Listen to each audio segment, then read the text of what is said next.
एक बहुत बड़ी और बेरहम जंग में दुनिया को बचाने के बाद कुंगो को एक जबरदस्त योद्धा की तरह जीना चाहिए था। लोगों की उम्मीद थी कि वो आगे बढ़ेगा, जश्न मनाएगा, लेकिन उसने कुछ अलग ही किया। उसने आधुनिक दुनिया के शोरगुल से बहुत दूर बर्फीले मैदानों में गायब होने का फैसला किया, एकदम अकेला। बाकी सभी को लगता है कि वो राक्षसों से भरी एक खतरनाक जगह पर अपना जीवन बर्बाद कर रहा है, कोई मकसद नहीं, कोई मतलब नहीं। लेकिन कुंगो वहाँ यूं ही नहीं है। वो किसी ऐसी चीज का इंतजार कर रहा है जिसे वो कभी छोड़ना नहीं चाहता, कभी नहीं। तभी उसका एक पुराना जान पहचान वाला शिम ये खबर लेकर आता है कि बुसोसान और ड्यू के पास राक्षसों की नई नस्लें दिखाई दे रही हैं। और ये सुनकर कुंगो को भी ध्यान देना पड़ता है, मजबूर। यही बात इस पूरी सिचुएशन को खतरनाक बनाती है, क्योंकि इस तरह के राक्षस जबरदस्त युद्ध के बाद से कभी नहीं दिखे थे, एक बार भी नहीं। लेकिन कुंगो के उस सुनसान जगह पर रहने की असली वजह कहीं ज्यादा गहरी है। बरसों पहले आखिरी युद्ध के दौरान उसने अपने ताकतवर जानवर साथी के साथ कंधे से कंधा मिलाकर लड़ाई लड़ी थी। साथ मिलकर उन्होंने अनगिनत दुश्मनों को मार गिराया था, एक के बाद एक। और अंत में कुंगो ने दुनिया को बचा लिया, लेकिन उस साथी को खो दिया जो उसके लिए सब कुछ थी, सच में सब कुछ। उस दिन के बाद से वो इन्हीं बर्फीले मैदानों में बैठा है, पीछे छूटे एक नीले अंडे के पास, इस उम्मीद में कि एक दिन वो वापस लौटेगी। और ठीक उसी दिन नया साल शुरू होने वाला है। युलवा की मौत को पूरे 30 साल हो जाएंगे। बर्फ में बैठे बैठे परियां भी कुंगो के साथ नए साल का जश्न मनाने आ जाती हैं। बस यूं ही। जैसे ही रात के 12 बजते हैं, नए साल की शुरुआत का इशारा मिलता है, अंडा चमकने लगता है, धीरे धीरे, फिर और तेज। और एक हैरान कर देने वाले पल में अंडा फूट जाता है। कुंगो ये देखकर दंग रह जाता है। अंडे से एक ऐसा जीव निकलता है जो बिल्कुल शिवा जैसा दिखता है। वही जीव जिससे उसकी पहली मुलाकात इन्हीं बर्फीले मैदानों में हुई थी। 50 साल पहले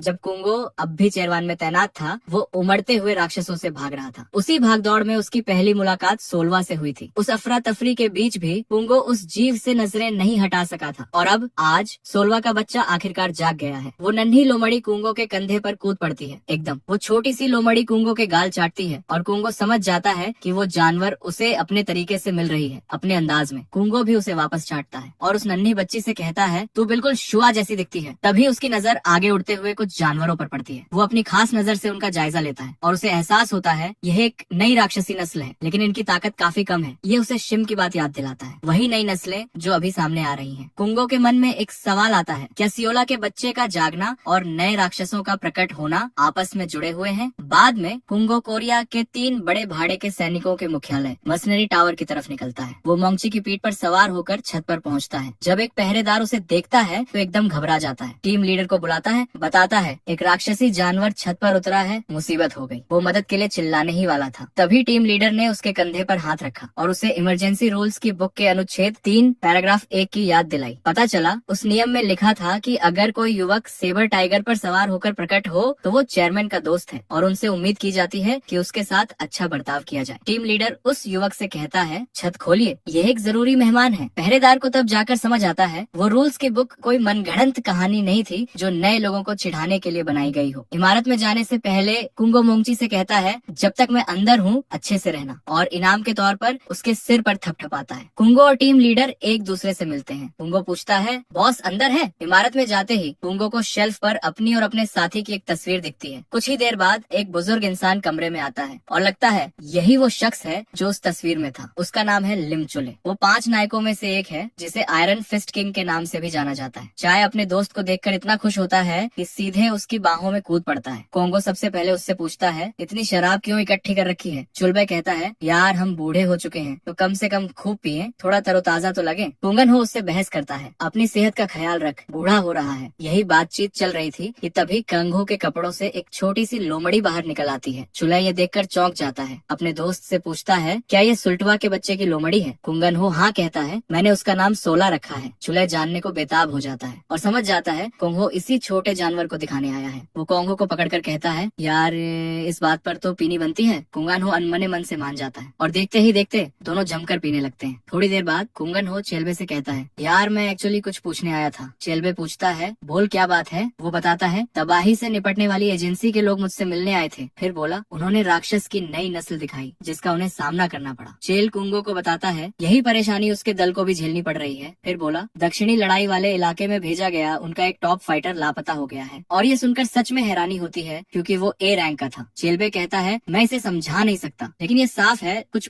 बुरा होने वाला है। फिर बोला राक्षसों की नई नस्लें अब ज्यादा बार दिखाई दे रही हैं। आगे कहा, और इनमें से कुछ राक्षसों में राक्षसी ऊर्जा भी है। ये सुनकर कुंगो और भी सतर्क हो जाता है क्योंकि जबरदस्त भोर युद्ध के सभी राक्षसों में राक्षसी ऊर्जा थी। उन सब में जिन राक्षसों में राक्षसी ऊर्जा होती थी उनका स्वभाव हद से बाहर होता था, उनकी बेरहमी सोच से भी परे। और इन सबके बीच में एक जीव था, मजिन, जो राक्षसों की इस राक्षसी ऊर्जा को उसकी आखिरी हद तक ले जाता था। कुंगो को डर है सबसे बुरे हालात में वो राक्षस फिर से सामने आ सकते हैं। चुले जल्द ही ये बात छोड़कर कुंगो को अपनी नई वर्ल्ड रैंकिंग के बारे में बताता है। फिलहाल वो 40वें नंबर पर है और कोरिया में 6th प्लेस पर। कुंगो उसकी तारीफ करते हुए कहता है इस उम्र में भी अच्छा कर रहा है, सच में। चिल्बी ये मानने से बिल्कुल इनकार कर देता है, कहता है रैंकिंग गिरती जा रही है। फिर बोला और बाकी सब कुछ महंगा होता जा रहा है, हर चीज। तभी चेले सुझाव देता है जाने से पहले अपनी जादुई शक्ति का माप लेते हैं। फिर बताता है मेरी अभी 14,000 है। कुंगो कहता है इसमें कोई दिलचस्पी नहीं। फिर बोला बहुत उबाऊ है, बिल्कुल। लेकिन चेल्बी उसे मना लेता है, समझाता रहा और आखिरकार राजी कर ही लेता है। कुंगो अपना हाथ मापने वाले ब्रेसलेट में डालता है। चेले कहता है अपनी जादुई शक्ति उसमें डालो। कुंगो ऐसा करता है और डिवाइस उसकी पहचान स्कैन करना शुरू कर देता है। धीरे धीरे पहचान कंफर्म होने पर डिवाइस बताता है कुंगो की युद्ध शक्ति 1,20,000 और डिवाइस उसकी अनुमानित रैंकिंग दिखाता है, वर्ल्ड रैंकिंग में पहला स्थान, एकदम पहला। ये देखकर चेल्बे घबरा जाता है, कुंगो को देखता है, फिर स्क्रीन को देखता है, फिर कुंगो से पूछता है यार तू बर्फ के मैदानों में आखिर कर क्या रहा था? कुंगो बड़े आराम से जवाब देता है बस खेती और मूंगची की देखभाल, बस यही। बाद में पता चलता है कुंगो के घर के पास एक छोटा सा तहखाना है जिसे डंजियन गार्डन कहा जाता है। ये नाम इसलिए पड़ा क्योंकि इसमें बड़ी तादाद में फलदार पेड़ हैं, ऐसे पेड़ जो राक्षसी जानवरों को ताकत देते हैं सीधे। कुंगो जैसे बीस्ट किंग के लिए यह जगह बहुत जरूरी है, बहुत ही जरूरी। और जाहिर है इस बगीचे को ताकतवर बनाने का बस एक ही तरीका है, सिर्फ एक, परी पत्थर। कुंगो एक बड़ा परी पत्थर निकालता है जो उसे तोहफे में मिला था और उसे बगीचे में लगा देता है। बिना देर किए इससे बगीचे में तुरंत बहुत बड़ी मात्रा में ऊर्जा का बहाव होता है, एकदम अचानक। और कुंगो भी इसके असर से प्रभावित हो जाता है, फल चमकने लगते हैं एक एक करके। परियां भी इस पल का भरपूर आनंद लेती हैं। बस यूं ही बगीचे में मौजूद राक्षस भी पल भर में लगभग 2 गुने बड़े हो जाते हैं, एकदम। और सियोला उनके साथ जश्न मनाने के लिए उनकी तरफ छलांग लगा देती है। जब सियोला उछल कूद में मस्त होती है, कुंगो उसकी ताकत जांचने के लिए अपनी राक्षसी आंख जगाता है। अपनी बहुत कम मिलने वाली चीज की वजह से उसे SS रैंक दी गई है, लेकिन उसका हमला स्तर और युद्ध स्तर अभी भी FF है। हैरानी की बात यह है उसकी खास क्षमता और संभावना दोनों पर सवालिया निशान लगे हुए हैं, दोनों पर। कुंगो यह देखकर दंग रह जाता है कि 16 एक सब स्पीशीज है और उस पर भी सवालिया निशान। अचानक सियाला उल्टी दिशा में छलांग लगाती है और केबिन से बाहर भाग जाती है, एकदम तेजी से। कुंगो सोचता है सियोला क्यों भाग रही है, जैसे उसे कुछ महसूस हुआ हो, कुछ अलग। और कुंगो उसका पीछा करने का फैसला करता है। तुरंत देखते ही देखते वो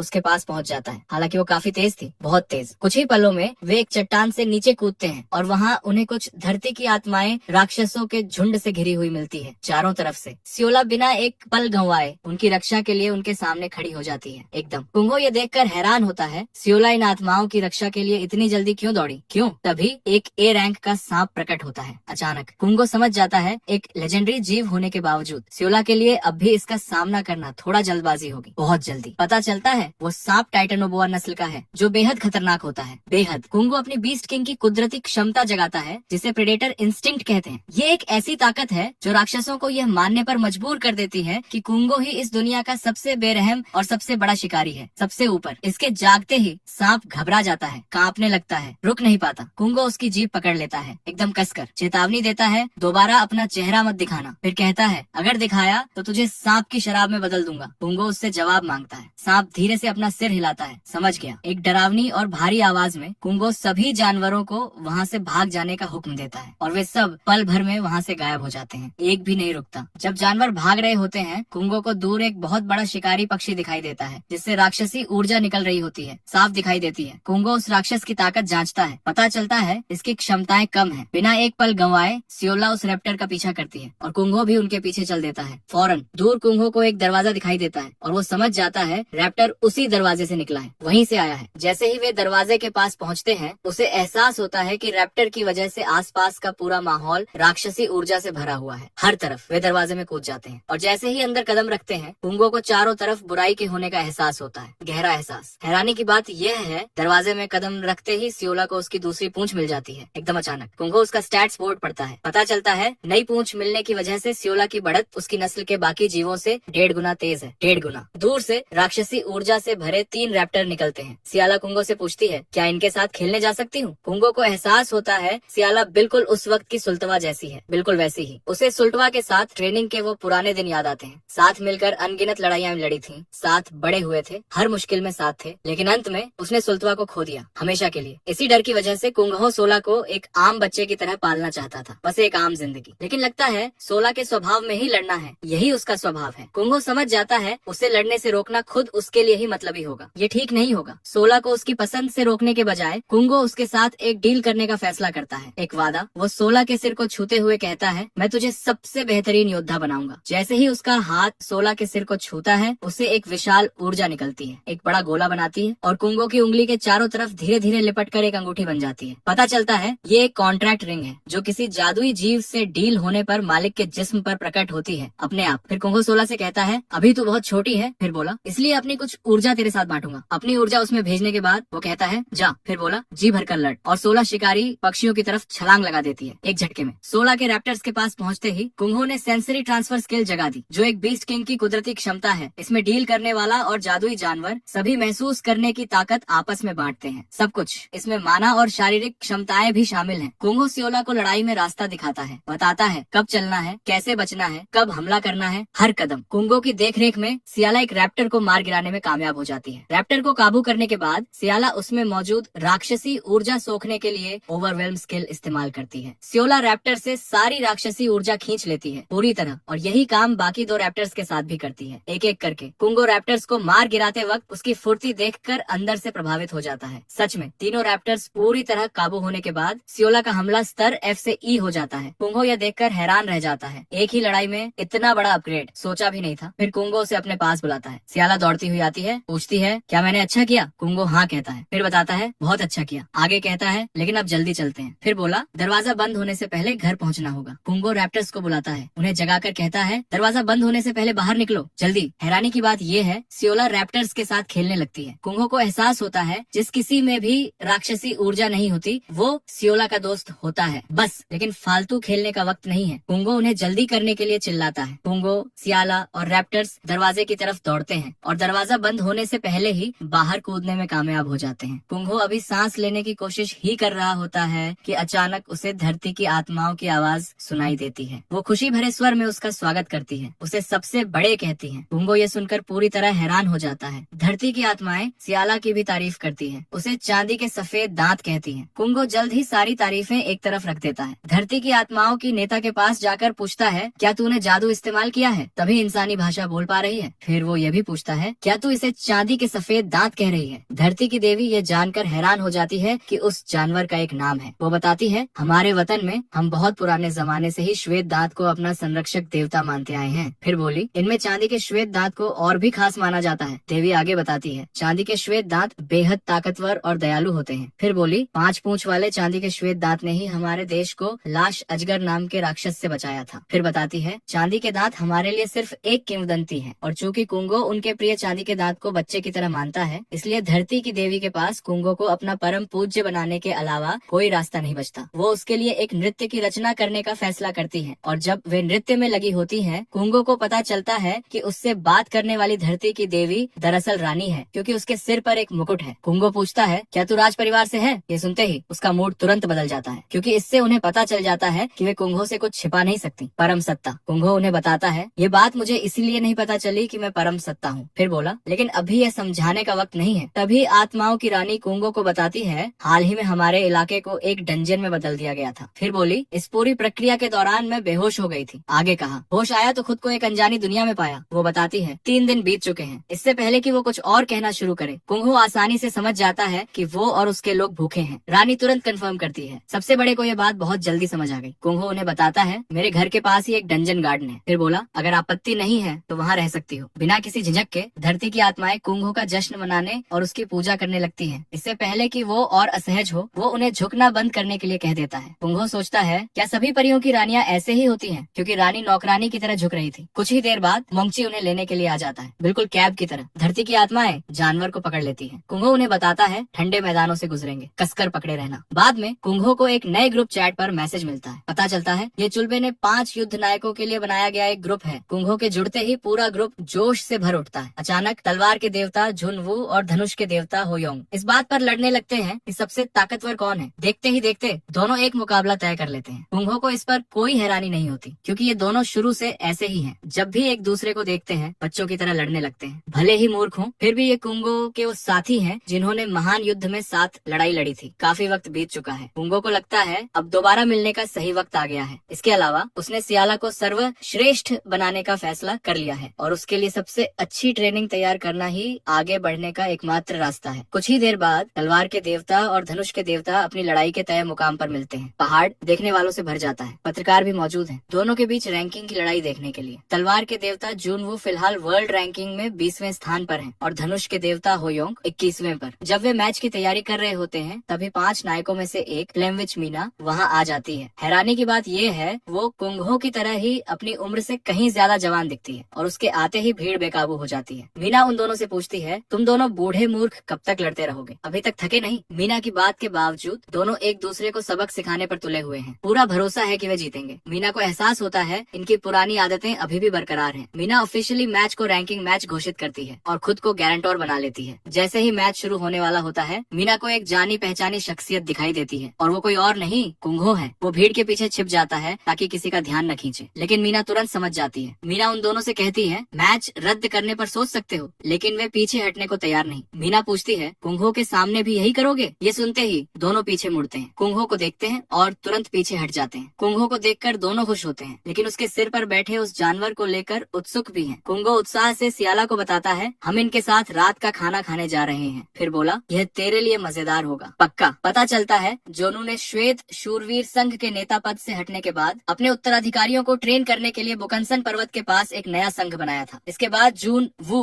कुंगहो को अपने औषधि भंडार में ले जाता है। उसे अपने पास रखा चंद्र लवण दिखाता है। ये एक ऐसा औषधीय पौधा है जो सेवन करने पर जड़ी बूटी राक्षसों की ताकत बढ़ाता है। बेहद दुर्लभ, बेहद महंगा। सियोला इस पौधे को देखकर उत्सुक हो जाती है, उसे काटने की कोशिश भी करती है, लेकिन कुंगहो उसे बताता है इसे खाने का ये सही तरीका नहीं है। सियोला की खूबसूरती से प्रभावित होकर जूनवू कुंगहो से कहता है, सारे चंद्र लवण ले जाओ, सियोला की अच्छे से परवरिश करो। इस बीच होयोंग बाहर इंतजार कर रहा है, अधीर हो रहा है। वो कुंगहो पर चिल्लाता है, पूरा भंडार लूट ले, लेकिन जुनवू कहता है, कुंगहो को जो चाहिए वो सब देने के लिए तैयार हूँ। कुंगहो जुनवू को शुक्रिया कहता है। जुनवू जवाब देता है, अगर सच में शुक्रगुजार है तो अक्सर मिलने आता रहे। तभी होयोंग कुंगहो से कहता है, हमने पहले से ही ढेर सारी शराब तैयार कर ली है। फिर बोला, 15 साल बाद पियेंगे आज। जुनवू भी उसका साथ देता है। सुना था चुलाए के साथ खूब पी थी, आज हमारे साथ भी पीनी होगी। कुंगहो उन्हें चिढ़ाने का फैसला करता है, पूछता है, चुलबे समेत सिर्फ तुम दोनों में ही इतने सालों में बदलाव क्यों आया? दोनों इस सवाल को नजरअंदाज कर देते हैं और कहते हैं, शराब पार्टी शुरू करते हैं। अगले दिन कुंगहो सियोल बैंक जाता है। बैंक में कदम रखते ही क्लर्क तमीज से उसका वेलकम करता है, कहता है, आपको वीवीआईपी रूम में ले जाऊंगा। कुंगहो उससे रिक्वेस्ट करता है, इस तरह झुकना बंद करो। फिर बताता है, बस कुछ माना स्टोन्स लेने आया हूँ। सियोला उलझन में पड़ जाती है, पूछती है, ये स्टोन्स किस काम के हैं? कुंगहो उसे समझाता है, ये बेसिकली पैसे हैं। फिर बोला, खरीदारी के लिए इन्हीं की जरूरत होगी। क्लर्क कुंगहो को बताता है, पत्थर का भंडार कक्ष पहले जैसा ही है। फिर बोला, जब चाहे जितना चाहे ले सकते हैं। कुछ ही देर बाद कुंगहो अपना काम खत्म करके एंट्रेंस की तरफ बढ़ने लगता है। तभी दूर से बाइक पर सवार एक गिरोह का सदस्य उसे देख लेता है। वो देखता है बैंक में लोग साधारण कपड़ों में खड़े कुंगहो को झुककर नमस्कार कर रहे हैं। वो पहले सोचता है लोग शायद उसके बगल में खड़े सूट पहने शख्स को झुक रहे हैं। फिर वो फैसला करता है, यह जानना जरूरी है कि लोग इसे झुककर नमस्कार क्यों कर रहे हैं। वो अपना मना डिटेक्शन लेंस चालू कर देता है। ये एक ऐसा डिवाइस है जो चीजों के भीतर जाकर मोनोस्टोन की क्वालिटी और उसमें मौजूद माना दिखाता है। डिवाइस उसे बताता है, सूट पहने शख्स के हाथ में मौजूद सूटकेस में 2 C ग्रेड मोनोस्टोन और 3 B ग्रेड माना स्टोन्स हैं। वो इससे खुश नहीं होता, यह क्वालिटी नहीं है। मन न होते हुए भी वो कुंगहो की जेबें स्कैन करता है और हैरानी से देखता है उसकी जेब में 3 S ग्रेड मने स्टोन्स हैं। इसके अलावा 2 A ग्रेड और 5 B ग्रेड भी हैं। यह देखकर वो घबरा जाता है, क्योंकि कुंगो 1.6 अरब की रकम ऐसे लिए घूम रहा है जैसे कुछ भी नहीं। फिर वो कुंगो का रैंक पता करने की कोशिश करता है। ये जानना चाहता है क्या ये कोई S रैंक हंटर है, लेकिन डिवाइस से कुंगो की मना शक्ति नापी ही नहीं जाती। इसी वजह से वो ये नतीजा निकालता है कि कुंगो अवेकेंड नहीं है। जैसे ही कुंगो बैंक से बाहर निकलता है उसे लगता है कि एकदम सही निशाना मिल गया। आसपास कोई गार्ड भी नहीं। वो तुरंत अपने बॉस से कांटेक्ट करता है, बताता है जैकपॉट मिल गया। फिर कहता है इसका पीछा जारी रखूंगा और कुंगो अपना काम करता रहता है बेफिक्र। कुछ ही देर बाद वो एक अजीब सी इमारत में पहुंचता है। वहाँ उसे एक जानवर जैसी औरत मिलती है। वो ये देखकर हैरान होती है कि कुंगो 15 साल बाद उनसे मिलने आया है। पता चलता है वो मोंगची के बारे में जानती है। वो कुंगो से पूछती है, इस बार क्या जुटाने की योजना है? कुंगो जवाब देता है, एक सिल्वर व्हाइट फैंग पालना चाहता हूँ। वो औरत तुरंत समझ जाती है ये सियोला की वंशज है। कुंगो कंफर्म करता है, लेकिन साथ में बताता है सियोला सोलुआ से थोड़ी अलग है। फिर बोला वो एक सब स्पीशीज है। ये सुनकर वो औरत हैरान हो जाती है, कहती है इतने लंबे समय में ये पहली बार है जब किसी लेजेंडरी जानवर की सब स्पीशीज देख रही हूँ। वो कुंगो को शुक्रिया कहती है, इतना अपना खास नजारा दिखाने का मौका मिला। फिर वो कुंगो से कहती है सियोला को अच्छे से पालूंगी। उस औरत से मुलाकात के बाद कुंगो सड़क पर निकलता है। सियाला देखती है पूरी सड़क जानवरों से भरी हुई है, एकदम अलग किस्म के जानवर। सियाला कुंगो से पूछती है ये लोग अलग क्यों हैं? कुंगो बताता है यह अलग अलग जातियां हैं। फिर बोला जो म्यू कॉन्टिनेंट नाम के एक दूसरी दुनिया से पृथ्वी पर आई हैं। आगे बताता है यह सड़क उनकी संस्कृति बचाए रखने के लिए उनका रहने का इलाका है। पता चलता है मीना भी उन्हीं में से एक है। वो एक जादुई जाति से आती है जो अपनी जिंदगी का 80% हिस्सा जवानी में बिताती है। ड्वार्फ भी म्यू कॉन्टिनेंट से आने वाली एक और जाति है और जैसा कि सोचा जा सकता है वो लोहे का काम करने में माहिर हैं। ड्वार्फ्स के नेता स्मिथ ने जैसे ही दूर से कुंगो को देखा वो दौड़ पड़ा। बोला इतने सालों बाद आए हो? स्मिथ उसे अपनी वर्कशॉप में ले गया। पूछा क्या वो सब मिल गया जिसकी तलाश थी? कुंगो ने कोई सीधा जवाब नहीं दिया, उल्टा पूछ लिया तुम भी व्यस्त थे? स्मिथ ने बताया व्हाइट नाइट गिल्ड और नापा गिल्ड से काम मिलता ही रहता है। फिर बोला काम की कमी नहीं। कुंगो ने स्मिथ से एक रिक्वेस्ट की, उसे अपना कंगन दिखाया जिसे ऑरा ब्लेड के नाम से जाना जाता है। कुंगो बोला इसे एक बार देखो। स्मिथ व्यस्त लग रहा था लेकिन उसने कहा बाकी सभी रिक्वेस्ट एक तरफ रख देंगे। फिर बोला कुंगो का काम हमेशा सबसे पहले। बाकी सभी ड्वार्फ्स भी अपने नेता की बात से सब राजी थे। सबने सिर हिलाया। कुंगो घबराकर मुस्कुराता है। यह लोग बिल्कुल वैसे ही हैं जैसे याद थे। इसी दौरान गिरोह के लोग बाहर कुंगो का इंतजार कर रहे हैं हमले की तैयारी में। कुछ ही देर बाद ब्लैकस्मिथ कंगन ठीक करने का काम पूरा कर लेता है। बताता है अब यह कंगन तुम्हारी पूरी शक्ति संभाल लेगा। फिर बोला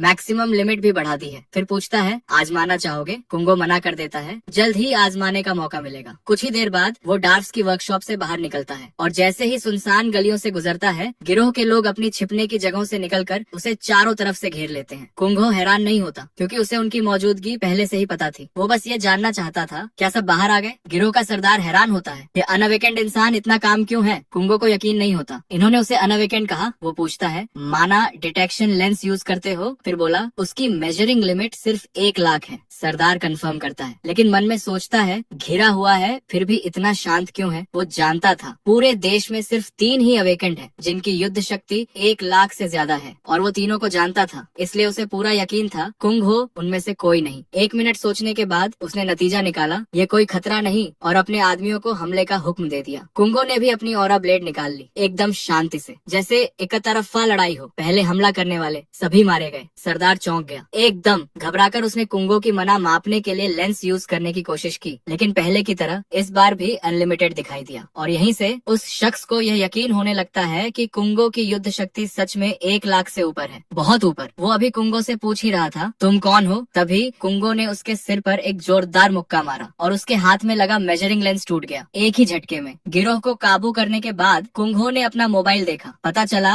ये सभी वांटेड क्रिमिनल्स हैं। गिरोह का सरदार मोंग व्हाइट नाइट का पूर्व एग्जीक्यूटिव था लेकिन बाद में उसने डकैती, अपहरण और हत्या जैसे जुर्म किए। कुंगो यह सुनकर हैरान रह जाता है। उस आदमी को देखता है फिर कहता है यह तो साफ है कि तू काफी समय से इस काम में लगा हुआ है। कुंगो की ताकत देखकर मोंग भागने की सोचता है क्योंकि जाहिर है वो कुंगो का मुकाबला नहीं कर सकता। वो तुरंत अपनी जन्मजात क्षमता इस्तेमाल करता है, हत्यारे की कला। इससे उसे ताकत मिलती है। वो हवा में उछलता है और मौके से भाग जाता है। दरअसल मोंग को पूरा भरोसा था कि कोई उसे पकड़ नहीं पाएगा क्योंकि इस क्षमता का इस्तेमाल करते हुए वो कभी किसी के हाथ नहीं लगा था, एक बार भी नहीं। अचानक उसे अपने बगल में कुंगो की आवाज सुनाई देती है। कुंगो शांत आवाज में कहता है तू भी कभी व्हाइट नाइट का एग्जीक्यूटिव था? कुंगो जानना चाहता है यह आदमी अपराधी क्यों बना और उसे जमीन पर पटक देता है। एक झटके में मोंग बुरी तरह जमीन पर गिरता है और बुरी तरह घबरा जाता है क्योंकि वो देश की रैंकिंग में टॉप 50 में है लेकिन कुंगो उसके साथ बच्चे जैसा बर्ताव कर रहा है। इसका सिर्फ एक ही मतलब है, कुंगो बहुत ऊंचे स्तर का योद्धा है। मोंग सोचता है मैंने अपनी हिफाजत में ढिलाई बरती लेकिन अब नहीं। वो अपना खंजर निकालता है, हमले की मुद्रा में आ जाता है और कुंगो से पूछता है तू कहाँ है? कुंगो उसके पीछे प्रकट होता है और उसे फिर से जोर से थप्पड़ मारता है। एकदम वो दूर जा गिरता है, खंजर हाथ से छूट जाता है। कुंगो उसे उठाता है और तोड़ देता है। वो आदमी कूड़ेदान में जा गिरता है बिल्कुल कचरे की तरह और दुर्भाग्य से कुंगो के हमले से उसके कपड़े भी उतर जाते हैं। जब वो आदमी कूड़ेदान में घबरा रहा होता है कुंगो स्मिथ द्वारा बनाए गए हथियार से प्रभावित होता है। सोचता है माना एफिशिएंसी सच में बढ़ा दी है, काम का है। कुंगो फिर मोंग के पास जाता है, उसे देखता है, कहता है तेरी उम्र 50 से ज्यादा है। फिर बोला तू भी उस पीढ़ी से है जिसने युद्ध देखा था। कुंगो उससे पूछता है इतने भयानक युद्ध से बच निकलने के बाद भी अपराधी क्यों बना? मोंग सफाई देता है दुनिया की शांति मुझे पसंद नहीं। फिर बोला इसमें कोई मजा नहीं है। आगे कहता है खून खराबा और लाशों के बिना ये दुनिया बेहद उबाऊ हो गई है। फिर बोला ये सब देखे बिना मैं पागल हो रहा हूँ। सच में ये सुनकर कुंगो को हैरानी नहीं होती क्योंकि उसके जैसे लोग भी हैं जिनकी इंसानियत लंबे युद्ध ने तोड़ तोड़ दी, जो दुश्मनों को मारने के इतने आदी हो गए कि युद्ध खत्म होने पर उनके पास जाने के लिए कोई रास्ता नहीं बचा और वो अपराध की तरफ मुड़ गए। युद्ध ने उन्हें तोड़ दिया और यही उस दौर की वो बुराई है जिसे आज की दुनिया छुपाने की कोशिश करती है। मोंग कुंगहो की चुप्पी देखकर मुस्कुराता है, पूछता है, क्या तू मेरी बात से सहमत है? कुंगहो चुप रहता है। इसी दौरान जून वू को कहीं अपने एक शिष्य से बात करते हुए देखा जाता है। दोनों कुंगहो के बारे में बात कर रहे हैं। वो शिष्य जुन वू से कहता है,